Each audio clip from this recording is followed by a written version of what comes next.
Hello viewers, welcome to 3R classes. घटना चक्र आय दृष्टि करंट अफेयर्स को हम लोग अपने वीडियो में कवर कर रहे थे। ये हमारा इसका पार्ट 7 होगा। इससे पहले हम लोग पार्ट 6 तक इसको कंप्लीट कर चुके हैं। चलिए बिना टाइम वेस्ट किए अपने क्लास को शुरू करेंगे। गाइस, जिस भी एग्जाम के में करंट अफेयर्स पूछा जाता है उसके लिए बहुत ही रामबाण साबित होगा। आप लोग इसको पढ़िए। जो भी यूपी पीसीएस का एग्जाम होने वाला है मई में, उसमें से आप इसमें देखिएगा 30 में से आपके लिए 27-28 क्वेश्चन डायरेक्ट आपको मिल जाएंगे। चलिए बिना टाइम वेस्ट किए हुए इसी उम्मीद के साथ में अपनी क्लास को शुरू करते हैं। एनएफएसए के लिए राज्य रैंकिंग सूचकांक, इसको पढ़ेंगे। राष्ट्रीय खाद्य सुरक्षा अधिनियम देश भर में भूखमरी से निपटने एवं खाद्य सुरक्षा को सुनिश्चित करने में महत्वपूर्ण भूमिका निभा रहा है। इसके लिए जो इम्पोर्टेंट फैक्ट होंगे उन्हीं को हम लोग पढ़ेंगे। SDG 1, SDG बहुत इंपॉर्टेंट है, इनको याद रखना क्योंकि ये मैचिंग में पूछा जाता है। SDG 1 किससे संबंधित है, SDG 2 किससे संबंधित है। जितने भी 17 SDG हैं उनको पूरा याद करना ज़रूरी है। SDG 1 की बात करेंगे, किससे संबंधित है, गरीबी की समाप्ति से संबंधित है। SDG 2 शून्य भूखमरी से संबंधित है। और SDG 3 की अगर हम बात करते हैं तो ये अच्छा स्वास्थ्य और कल्याण के लिए इससे संबंधित है। SDG 5 अगर बात करेंगे तो लैंगिक समानता से संबंधित है। गाइज, इसका स्क्रीनशॉट ले लीजिए, ये मैचिंग के लिए बहुत पूछा जाता है, किससे संबंधित है। दे देगा SDG 1, SDG 2, 3, 4 ऐसे आप दे देगा और आगे मिलाने के लिए पूछेगा, तब ये हम लोग कन्फ्यूज हो जाते हैं। चलिए बात करेंगे इसके अगले स्मरणीय तथ्य पर। 5 जुलाई 2022 को नई दिल्ली में भारत में खाद्य और पोषण सुरक्षा विषय पर राज्यों केंद्र शासित प्रदेशों के खाद्य मंत्रियों के सम्मेलन का आयोजन किया गया था। ये सूचकांक जो था ये पहला संस्करण है। इस सूचकांक ने अपना पहला संस्करण जारी किया है और इसका जो मंत्रालय है या विभाग है वो है खाद्य एवं सार्वजनिक वितरण विभाग ने इस सूचकांक को विकसित किया है। तो ये भी इम्पोर्टेंट हो जाता है और ये पहला संस्करण है, तो ज़्यादा उम्मीद है इससे क्वेश्चन आपका बन जाएगा। सामान्य श्रेणी के राज्यों और केंद्र शासित प्रदेशों के द्वारा जो प्राप्त रैंक और स्कोर है उसकी बात करेंगे तो शीर्ष अगर राज्यों की हम बात करते हैं या केंद्र शासित प्रदेश की, तो पहला स्थान है उड़ीसा का और हमारे उत्तर प्रदेश का स्थान है दूसरा। तो हमें पांचों याद रखना बहुत ज़रूरी है। याद रखिएगा, पहला उड़ीसा है, दूसरा उत्तर प्रदेश, तीसरा है आंध्र प्रदेश, चौथा है गुजरात और पाँचवा है दादर नगर हवेली एवं दमन एवं दीव। अगर अंतिम 5 राज्यों की बात करेंगे तो इसमें अंतिम पे है गोवा, छत्तीसगढ़ का 19वां स्थान है, दिल्ली का है 18वां, हरियाणा 17वें नंबर पर है और पंजाब इसमें 16वें नंबर पर है। तो अंतिम याद रखिएगा, अंतिम है गोवा। दादरा एवं नगर हवेली और दमन एवं दीव को दोनों श्रेणियों यथा शहरी हेतु क्षेत्र हेतु DBT नगद हस्तांतरण श्रेणियों और अन्य क्षेत्रों के लिए गैर DBT श्रेणी में शामिल किया गया है। अगर हम अपने पड़ोसी राज्य बिहार की बात करें तो 0.783 स्कोर के साथ में इसका 7वां स्थान है और झारखंड का 10वां स्थान है। लेकिन हमें अपनी उत्तर प्रदेश का याद रखना ज़रूरी है। विशेष श्रेणियों यानी पूर्वोत्तर राज्य, हिमालय राज्य तथा द्वीपीय क्षेत्र से संबंधित राज्यों केंद्र शासित प्रदेशों की बात करते हैं तो इसमें पहला स्थान मिला है त्रिपुरा को, दूसरा स्थान है हिमाचल प्रदेश का, तीसरा है सिक्किम, चौथा है नागालैंड और पांचवा है उत्तराखंड का। 3 याद रख लीजिए, काम चल जाएगा। पहले स्थान पे याद रखिएगा त्रिपुरा, दूसरे पे हिमाचल प्रदेश और तीसरे पर है सिक्किम। आगे बात करेंगे व्यापक राष्ट्र स्तरीय सूचकांक की। अगर हम बात करते हैं तो शीर्ष स्थान आता है उड़ीसा का और दूसरा स्थान है उत्तर प्रदेश का। ये व्यापक स्तर की सूचकांक की बात हम लोग कर रहे हैं। राष्ट्रीय खाद्य सुरक्षा अधिनियम ये प्रभावी हुआ था 5 जुलाई 2013 से और इसका उद्देश्य क्या है? इसका उद्देश्य है गरिमापूर्ण जीवन जीने के लिए लोगों को वहनीय मूल्य पर अच्छी गुणवत्तापूर्ण खाद्यान्न की पर्याप्त मात्रा उपलब्ध कराते हुए उन्हें खाद्य और पोषण सुरक्षा प्रदान करना है। 16वां राष्ट्रपति चुनाव, ये हमारे लिए इम्पोर्टेंट है। 16वां राष्ट्रपति चुनाव संविधान के अनुच्छेद 62 में प्रावधान है कि पदासीन राष्ट्रपति का कार्यकाल समाप्त होने से पहले ही नए राष्ट्रपति के निर्वाचन की प्रक्रिया पूरी हो जानी चाहिए। ये हमारे करंट अफेयर्स के साथ साथ पॉलिटी का क्वेश्चन भी तैयार हो रहा है कि किस अनुच्छेद पर बात की गई है राष्ट्रपति के निर्वाचन की, तो अनुच्छेद 62 में। भारतीय राष्ट्रपति का चुनाव जो होता है वो अप्रत्यक्ष निर्वाचन प्रणाली का एक आदर्श नमूना है। यानी राष्ट्रपति का चुनाव जो होता है वो अप्रत्यक्ष निर्वाचन प्रणाली के तहत किया जाता है। संविधान के अनुच्छेद 54 के तहत राष्ट्रपति का निर्वाचन ऐसे निर्वाचक मंडल के सदस्य करते हैं जिसमें कौन कौन शामिल होता है? संसद के दोनों सदनों के निर्वाचित सदस्य याद रखिएगा, निर्वाचित सदस्य हैं दोनों सदनों के, मनोनीत सदस्य नहीं हैं। इंपॉर्टेंट क्वेश्चन है, फिर से देख लीजिए। संसद के दोनों सदनों के निर्वाचित सदस्य और राज्य की विधानसभाओं के सदस्य। फिर से देखिए, संसद के दोनों सदनों के निर्वाचित और राज्य की विधानसभाओं के सदस्य इसमें शामिल होते हैं। राष्ट्रीय राजधानी क्षेत्र दिल्ली और पुडुचेरी की विधानसभाओं सहित 17वें संविधान संशोधन 1992 से 1 जून 1995 से लागू के निर्वाचित सदस्य इसमें शामिल होते हैं। लोकसभा, राज्यसभा एवं राज्य की जो विधानसभाएं हैं उसके मनोनीत सदस्य इसमें शामिल नहीं होते हैं। याद रखिएगा, अभी मैंने बताया इसमें सिर्फ निर्वाचित सदस्य होंगे, मनोनीत सदस्य इसमें शामिल नहीं होंगे। संविधान के अनुच्छेद 55(3) के तहत राष्ट्रपति का चुनाव या निर्वाचन आनुपातिक प्रतिनिधित्व पद्धति के आधार पर या आनुपातिक प्रतिनिधित्व पद्धति के अनुसार एकल संक्रमणीय मत के द्वारा गुप्त मतदान होता है। कैसा मतदान होता है? गुप्त मतदान होता है। आगे बात करेंगे। संविधान द्वारा प्रदत्त इन्हीं व्यवस्थाओं के तहत जुलाई 2022 में 16वां राष्ट्रपतीय चुनाव संपन्न हुआ और भारत के नए राष्ट्रपति व्यक्ति के क्रम में 15वें के निर्वाचन हेतु 16वें राष्ट्रपति चुनाव संबंधी जो अधिसूचना थी वो 15 जून 2022 को जारी की गई। ये इतना इम्पोर्टेंट नहीं है, लेकिन याद रखिएगा जो हमारे अभी राष्ट्रपति हैं व्यक्ति के क्रम में कौन सी हैं? 15वीं हैं। 16वें राष्ट्रपतीय चुनाव में उम्मीदवारों द्वारा अभ्यर्थिता वापस लेने की अंतिम तिथि के बाद 2 वैध प्रत्याशी ही चुनाव मैदान में उतरे थे। कौन कौन से थे? झारखंड की पूर्व राज्यपाल थी जिनका नाम है द्रौपदी मुर्मू जी। अगले हैं पूर्वी केंद्रीय वित्त मंत्री यशवंत सिन्हा, विपक्षी दल के नेता थे ये। द्रौपदी मुर्मू किस दल से थी? सत्तारूढ़ राष्ट्रीय जनतांत्रिक गठबंधन यानी राजग की अधिकृत उम्मीदवार रहीं, जबकि यशवंत सिन्हा विपक्षी दलों के द्वारा समर्थित उम्मीदवार थे। तो विपक्षी को भी याद रखिएगा, यशवंत सिन्हा थे। इस प्रकार द्रौपदी मुर्मू भारत की 15वीं राष्ट्रपति निर्वाचित हुई और 25 जुलाई 2022 को सर्वोच्च न्यायालय के मुख्य न्यायाधीश NV रमन्ना ने द्रौपदी मुर्मू को भारत की नई राष्ट्रपति के रूप में शपथ दिलाई है। अभी बताइएगा वर्तमान में सर्वोच्च न्यायालय के मुख्य न्यायाधीश कौन है? अगर आप लोग जानते हैं तो कमेंट बॉक्स में इसका आंसर दीजिएगा। द्रौपदी मुर्मू, इनके बारे में पूरी बात देखेंगे। द्रौपदी मुर्मू जी का जन्म 20 जून 1958 को कहाँ पर हुआ था? उड़ीसा के मयूरभंज में हुआ। याद रखिएगा, जन्म उड़ीसा में हुआ है, लेकिन ये राज्यपाल कहाँ की रही हैं? झारखंड की। ये किस जनजाति से हैं? ये भी बहुत इंपॉर्टेंट है। इनका संबंध संथाल जनजाति से है। किससे है? संथाल जनजाति से है। और श्रीमती प्रतिभा देवी सिंह पाटिल के बाद में ये भारत की दूसरी महिला राष्ट्रपति हैं। याद रखिएगा, ये दूसरी महिला राष्ट्रपति हैं। वे भारत के राष्ट्रपति के पद पर आसीन होने वाली सबसे युवा 64 वर्षीय हैं, लेकिन ये सबसे युवा हैं जो भारत के राष्ट्रपति पद पर आसीन हुई हैं। और वे भारत की पहली ऐसी राष्ट्रपति हैं जिनका जन्म देश की स्वतंत्रता के बाद हुआ है। कब हुआ है? देश की स्वतंत्रता के बाद। और ये झारखंड की 9वीं राज्यपाल भी रह चुकी हैं।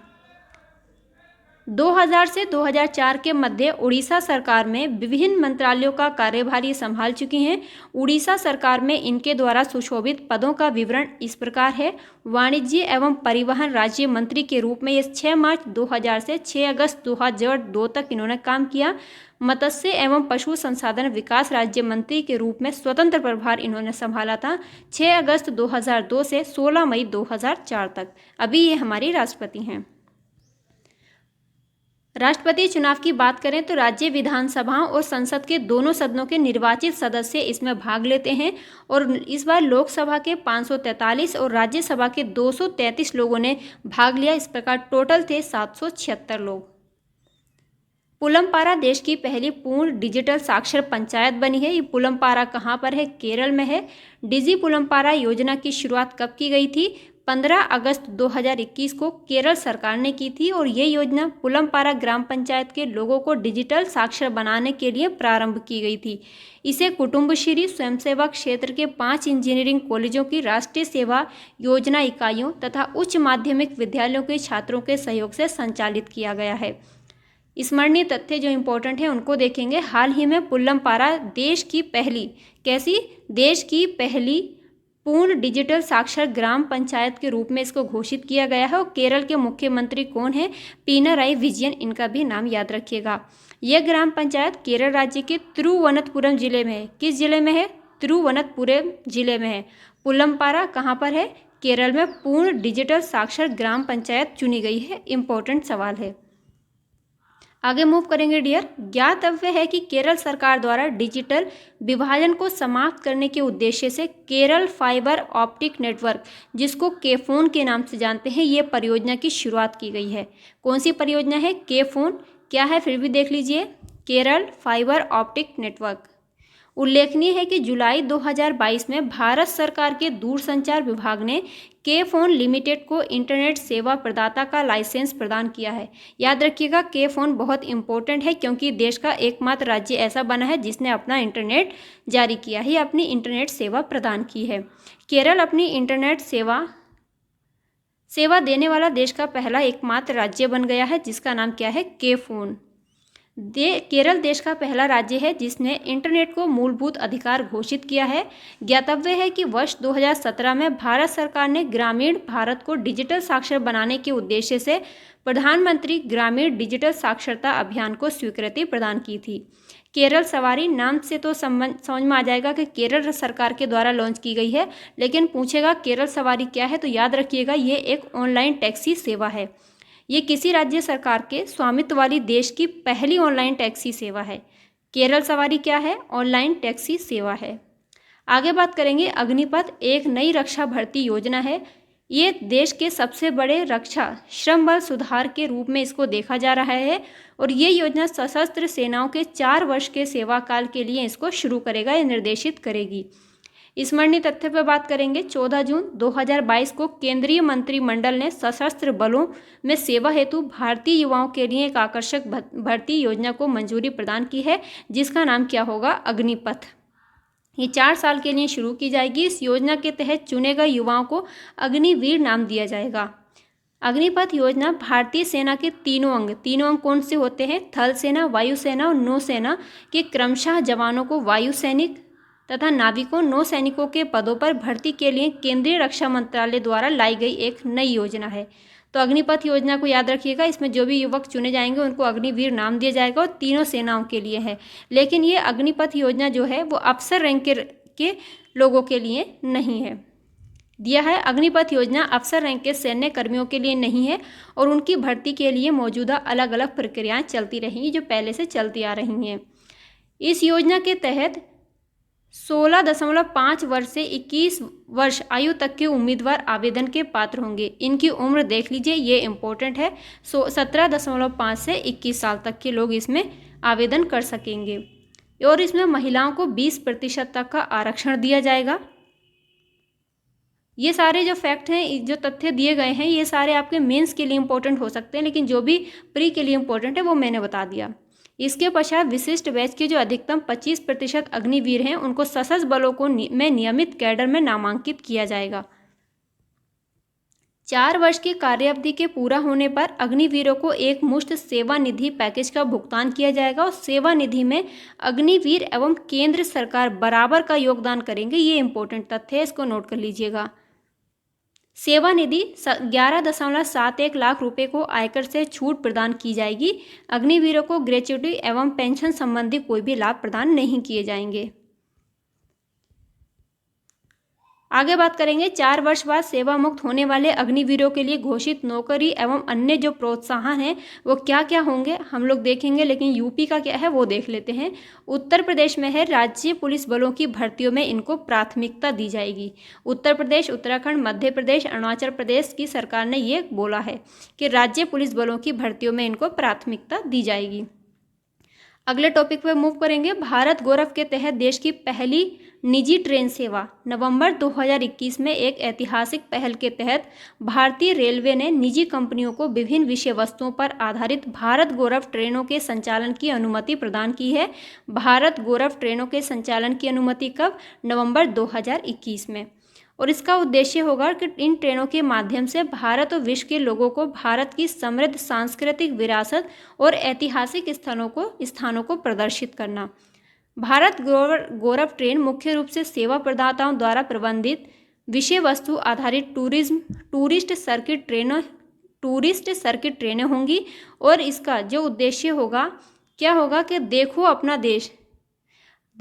देश के तहत केंद्र सरकार की एक पहल है। इसमें लोगों को अपना देश में घुमाया जाएगा और अपने देश में जो भी विरासत स्थल हैं उनकी सैर कराई जाएगी। स्मरणीय तथ्य पे बात करेंगे। 14 जून 2022 को भारतीय रेलवे के द्वारा भारत गौरव योजना के तहत भारत की पहली निजी ट्रेन सेवा की शुरुआत की गई है। तो डेट इंपॉर्टेंट हो जाती है 14 जून 2022 को। गाइज, अगर क्लास इंपॉर्टेंट लग रही हो तो please like share and comment कर दीजिएगा।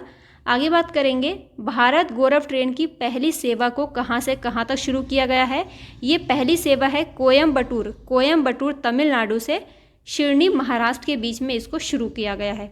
फिर से एक बार देख लीजिए, पहली सेवा कोयम्बटूर उत्तर तमिलनाडु से साईनगर शिरडी महाराष्ट्र के बीच में इसको शुरू किया गया है। और दक्षिण रेलवे, ये इंपॉर्टेंट हो जाता है, दक्षिण रेलवे भारत गौरव योजना के तहत पंजीकृत सेवा प्रदाता प्राप्त करने वाला पहला भारतीय रेलवे जोन बन गया है। पहला भारतीय रेलवे जोन कौन बना है? दक्षिण रेलवे। 21 जून 2022 को भारत गौरव पर्यटक ट्रेन को सफदरजंग रेलवे स्टेशन दिल्ली से रवाना किया गया। ये भी इम्पोर्टेंट है। 21 जून 2022 को भारत गौरव पर्यटक ट्रेन को कहाँ से शुरू किया गया है? सफदरजंग रेलवे स्टेशन दिल्ली से रवाना किया गया। भारत और नेपाल को जोड़ने वाली ये पहली पर्यटक रेलगाड़ी है। इम्पोर्टेंट क्वेश्चन है। रामायण सर्किट पर इस ट्रेन के संचालन के दौरान अयोध्या, नंदीग्राम, सीतामढ़ी, वाराणसी, प्रयागराज, चित्रकूट, पंचवटी, नासिक, हम्पी, रामेश्वरम, भद्राचलम जैसे लोकप्रिय स्थानों के अलावा पहली बार जनकपुर नेपाल को कवर किया गया है। ये इंपॉर्टेंट है, पूछा जाएगा। रामायण सर्किट में इनमें से कौन सा शामिल नहीं है, तो आप लोग इनके नाम याद रखिएगा, इनमें से कोई भी क्वेश्चन बन सकता है। 21 मार्च 2023 को दिल्ली सफदरजंग रेलवे स्टेशन से पूर्वोत्तर राज्य हेतु भारत गौरव ट्रेन को रवाना किया गया है। 21 मार्च 2023 को। आगे बात करेंगे, ये ट्रेन असम, अरुणाचल प्रदेश, नागालैंड, त्रिपुरा एवं मेघालय को आच्छादित करेगी या कवर करेगी। ये भी, इन राज्यों के नाम भी इंपॉर्टेंट हो जाते हैं। फिर से देखिए, असम, अरुणाचल प्रदेश, नागालैंड, त्रिपुरा और मेघालय। 20 मई 2023 को पूर्वी भारत की प्रथम भारत गौरव विशेष पर्यटक ट्रेन कोलकाता से 5 ज्योतिर्लिंगों की यात्रा पर रवाना की जाएगी। पर्यटन से संबंधित अन्य योजनाएं जो पहल हैं उनका नाम देख लीजिए। स्वदेश दर्शन योजना 2014-15, प्रसाद योजना 2014-15, देखो अपना देश पहल 2020। इनका नाम याद रखिएगा, इम्पोर्टेंट है उनका, ये ईयर भी याद रखिएगा। NHAI का सड़क निर्माण में गिनीज वर्ल्ड रिकॉर्ड, ये क्या है? ये देखेंगे, भारत का सड़क नेटवर्क विश्व का दूसरा सबसे बड़ा सड़क नेटवर्क है, जिसकी लंबाई लगभग 63.72 लाख किलोमीटर है।